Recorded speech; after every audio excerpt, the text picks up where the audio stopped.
Sometime life put you in a position, you see, where you have to do what you have to do to survive. And sometimes you find yourself doing things you said, I would never, ever in my life do this, no matter what. Me prefer dead.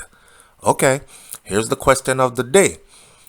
If you were one of these people who were deported, say you were in the US since you were a child, you know nobody on the island of Haiti or Jamaica or Trinidad or any one of these Caribbean islands, and then suddenly you got into some trouble which was beyond your control and you were deported, found yourself suddenly living in this country, but you're out on the streets because you have no living relatives and you don't know where to go.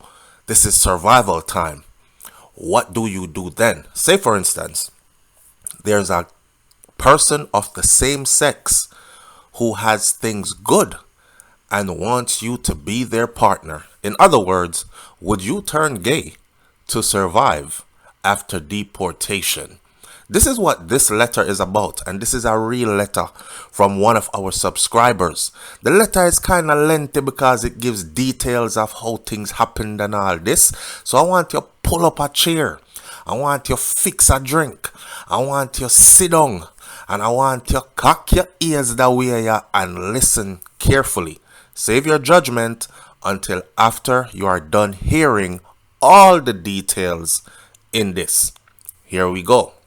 All right, so the letter says, SouFlo, I hope this letter finds you in good health, and I hope my letter can shed some light on the plight of many who are deported back to Jamaica after living overseas for many years, and how difficult it is for some of us to return to some normalcy. My story is nothing normal, and I think you will find it interesting enough to share with your audience. I am connected to someone who is in a prominent position and who is very well known by the who's of who's. So naturally, I prefer for you to disguise my identity so as to shield those people who are in our circle and myself. I have watched your channel on YouTube for some years now, and I have heard you say many times over that you left Jamaica as a small child. In that way, my story is similar. My parents migrated to the US and then took me, their only child, to live in the US with them shortly after. My mother, she ran away from my father because he had become very abusive and they eventually got divorced. So I was partially raised by my mother. I say partially because I was raised between juvenile detention and home with my mother. Yes, SouFlo, I was broken as a child after my mother took me away from my father. And although he was abusive to my mother, he was never abusive to me. So I missed him like crazy and did not know how to cope. So I became rebellious in my early teens, started hanging with the wrong crowd and getting in trouble, which landed me in juvenile detention a few times. All right, this is the runner-up to the story. This story has quite a few paragraphs. All right, so bear with the story. My story of how I got deported is a long one, and what happened to me after I got deported is even longer, but I will try my best to keep it as short as possible. As for my father, he has remarried and has a family of his own with other children who are now adults that I have never met in person, but I have seen on Facebook. The relationship is strained, so he does not reach out to me unless I reach out to him first, And since I do not want to be a bother, I prefer to stay away and only drop happy birthday wishes once per year when FB reminds me that it is his birthday. The funny thing is, he has never said happy birthday to me when it is my birthday, and neither does any of my half siblings from his side. But it's all good. My deportation is the result of a classic wrong place, wrong time situation. One that I regret to this very day. I had just turned 18 and I had gone out to celebrate my birthday with my group of friends, some of who were troubled youths who had many run-ins with the law. I woke up drunk. I woke up mid-police chase and did not know beforehand that they were going to do a robbery. Our run-ins with the law was never criminal in a big way. Loitering, trespassing, drunken disorderly, underage drinking, public intoxication, those were the things we got in trouble for before. Apparently, my two friends decided to rob some random person that was passing by while I was passed out. The man they tried to rob was much bigger than them, and I was told that he did put up a fight and was getting the better of them, so one of them introduced a knife and fatally wounded that man. A passerby alerted the police and gave a description of the vehicle they were seen entering to include the license plate.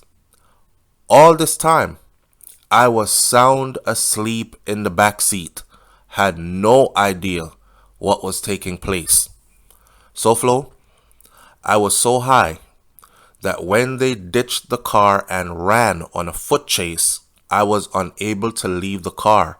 I froze in the crashed car and had to be rescued from the lake that they drove the car into. Had the police not pulled me from that lake, I would have drowned, seeing as how I never learned how to swim and still cannot swim to this very day. Needless to say, I was charged with everything they were charged with, but I was given less time because the police officer who pulled me from the lake testified at my trial, and it matched my story that I was in no condition to have been a part of the robbery or what took place earlier. I was sentenced to over a decade in prison. I did 7 years altogether and was subsequently deported to Jamaica.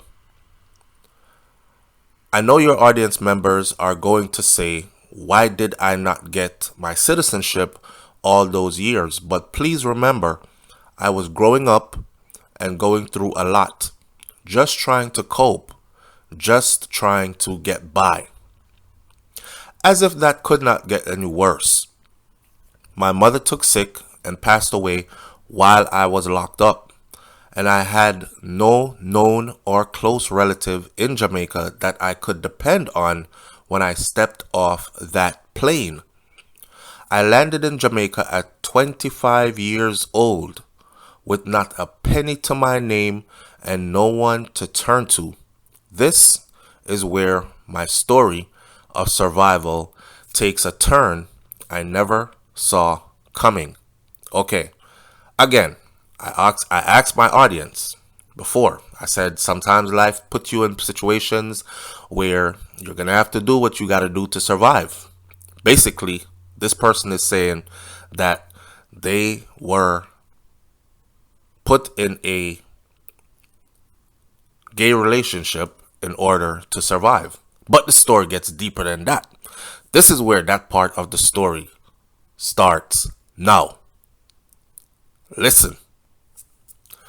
First of all, let me say that I was never gay before, and I had never had any woman-on-woman experience in my past. I was strictly into the opposite sex, but desperation will make you do things you never thought you would or could do. I had to find a way to make a living. I had to find a secured place to lay my head. The first place I was ordered to stay, the first place I was offered to stay was the home of a shelter worker where I was almost raped by her husband, and I stayed at the house until I met a woman at a party one night and never looked back. Let's call her Big Boss.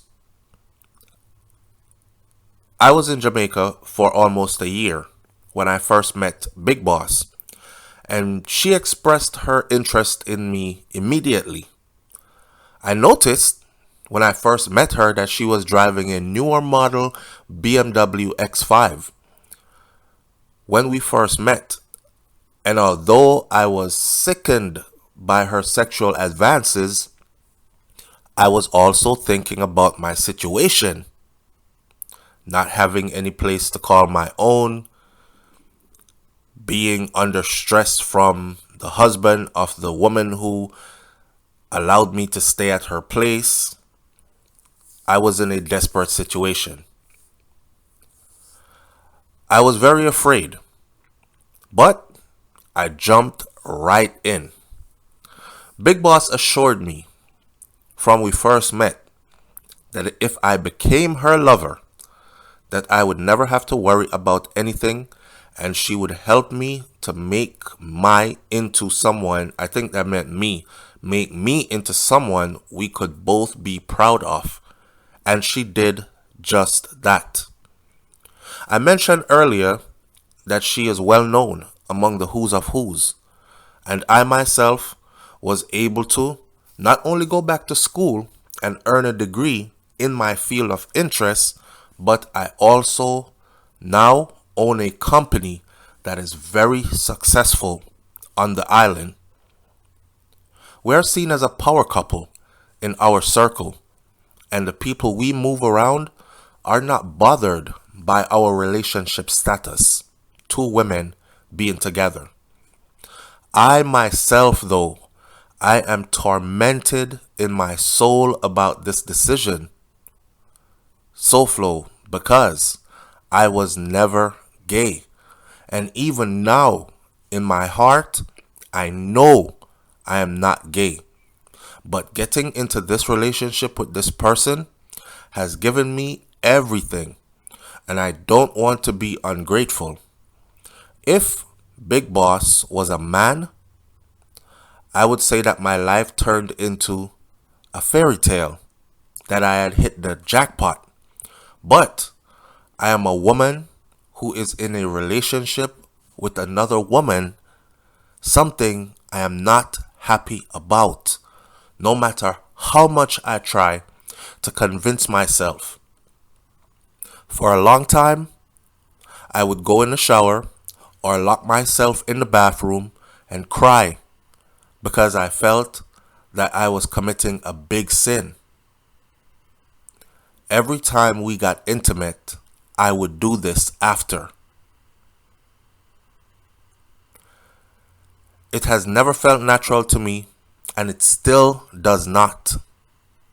Although years together has made me become somewhat comfortable, but I think it is more adaptation. And no, I have never cheated with a man or a woman.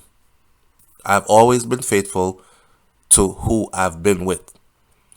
My dilemma is that now I feel bound to my partner by loyalty, and I have expressed this to her a few times because she is someone that I can really talk to about everything and anything. And her reply is always for me to do what makes me happy, even if it means leaving her. But I just cannot bring myself to leave someone who has been this good to me. Do you think I should start over with a man, SouFlo, or do you think I should stay in the situation that I am in now? We're at the crossroads. I am just curious to know your answer, and I think we will both be waiting for your reply on this one. Thanks for reading my story, and I wish you continued blessings and success. Yo, okay, so I read this. Yeah, I read this when I first got it. Right, I read it yesterday again before reading it this morning. So I read this letter 3 times now. 3 times I've read this letter now, and I still can't put my finger on an answer for this person. The only thing I can say is this: some of us are built different. Okay, let me rationalize it from my perspective. Some of us are built different. Me, for example, I will die for certain things. And my mind is just made up that, okay, today is the day you die. Or this week is the week you die. I will just go out for certain things. And if I was ever deported, say to Jamaica, and I had nobody to turn to, nowhere to go, nothing to do, I would probably try my hand at everything else first. To include being a hitman, to include, I would just do all kinds of stuff. But anything that has to do with what's in this letter, like being involved with the opposite sex, no man, bend me. Just so me can have some place to sleep. Because me can't go sleep after that. My body I go burn me. Right? And then these thoughts in your head of the things that you have done, knowing that you were never like that and never into that. No, sir. I couldn't do it. And I don't want to be judgmental to the person who wrote this in, if you're listening, but some of us are built different. I know there are a lot of people that are going to say, me prefer go sell buckle. Me prefer pick up buckle and can and recycle things and recyclable things and go sell them. Me don't know, me prefer go prostitution. I don't know, me prefer join a gang. I don't know, me prefer do. But people are going to say stuff until they are put in the situation. You see, everybody has a plan, right? When a fight, everybody has a plan about a fight. Until that first punch is thrown and they get punched in the face. All plans go out the window. Everybody has a plan on how to survive every situation. Everybody has everybody else's situation sorted out in their minds until them reach in a similar situation like that. You see what I'm saying? Okay. So with that said now, I'm thinking, Clot. Pardon my language, but I don't know what kind of advice to give. What I'm taken aback by, first of all, let me say again, sorry for, some people feel like when you leave Jamaica at a young age and you come away to places like Canada, the US, the UK, that it's all milk and honey from there. It's all happiness from there. They don't see a lot of stuff. Them not to say you're going to a place where your people who are taking you there, they're probably struggling themselves. So it's not like you're going into a cushy situation. A lot of people leave the Caribbean, especially as children. The children are leaving from luxury. Yeah, you might live down a country and you run up and down in a bush and these things, but all those are luxury. And you don't realize it until you end up overseas and you're locked in a little apartment in some big building that has like 50,000 other apartments around it. So now you're in the middle of hundreds or thousands of strangers. Worse for the ones who end up in like crowded cities. Concrete jungle. You no longer have earth to stand on. Everywhere is concrete. You no longer have the banana piece and the coffee walk and the cane piece and bush for run up and down, So it becomes a struggle for you to even make friends. It becomes a struggle because people are making fun of you, how you look, how you talk, all these things. It becomes a struggle until you eventually start trying to find your way. So foreign are no easy thing, not just for the people who have to come here and work hard like the adults to take care of their family. But it's a hard thing for children of a certain age to adapt. Because you're little. And what you know already is what you know. Then suddenly, everything you know goes out the window. Right? So seeing how... And you know what? Another thing. A lot of marriages survive if they stay in the Caribbean. Yeah. Missy husband and wife all the time. Them fight, them argue, them cuss, them do everything. But they stay together. And 20 years later, them still together. Right? That same couple, they'll move to the US. And in 2 years, them divorce. Gone them separate way. So this child being put in the middle of that now, having the luxury of always having mommy and daddy. And then she said daddy became abusive, but daddy was never abusive to her. Daddy was abusive to mommy. I don't want to blame the victim, but you don't know when mommy was doing why daddy became abusive. Or maybe it's also the fact that daddy was just under stress in a new country and he himself was still trying to adapt. Now, to your story, the only thing I would have to say is this. If it feels wrong within yourself, then your mind is tormented and you will never be at peace. If it feels right to you, then you can be happy with your life and you can be okay. But you will never be happy with your life and be okay if it bothers you. She said every time that they get intimate, she go lock herself in a bathroom and cry, or she used to go lock herself in a bathroom and cry, or go in the shower, go cry, because it has never felt natural, and to this day it still does not feel natural. Now shout out to your partner for being someone that you can actually tell something like this. Like, listen, I was never gay before you, and I still have conflicting feelings about this. You're not turning me gay. I really got into this to survive, and I thank you for all that you've done for me, and I thank you for how far we've come, and I've stayed with you all these years out of just trying to be loyal to somebody that has been this good to me. But I constantly have the thought of leaving this situation because it does not feel natural to me. And the partner look upon you and say, you have to do what makes you happy, even if it means leaving me. Big up to that partner there. Because some people will hold you as hostage, right? You can't leave me after all me do for you. Hey, me kill you, you know. Them kind of something there. Look how much I've invested in you, or at least cost you. This partner is very understanding. That's a door that's open for you already. You said you're established. You said you now have your own business, which it's been years now.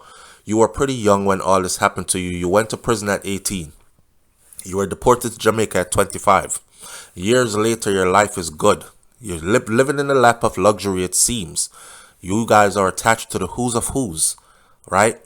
Okay, step out if it is not right within your soul. I want my audience members to tell me if I'm telling this person the right thing. Would you exit, or would you stay out of loyalty to this person? Talk up and let's have a real conversation about this one. I'll catch y'all on the next video. It's SouFLoTV. I'm out. Peace.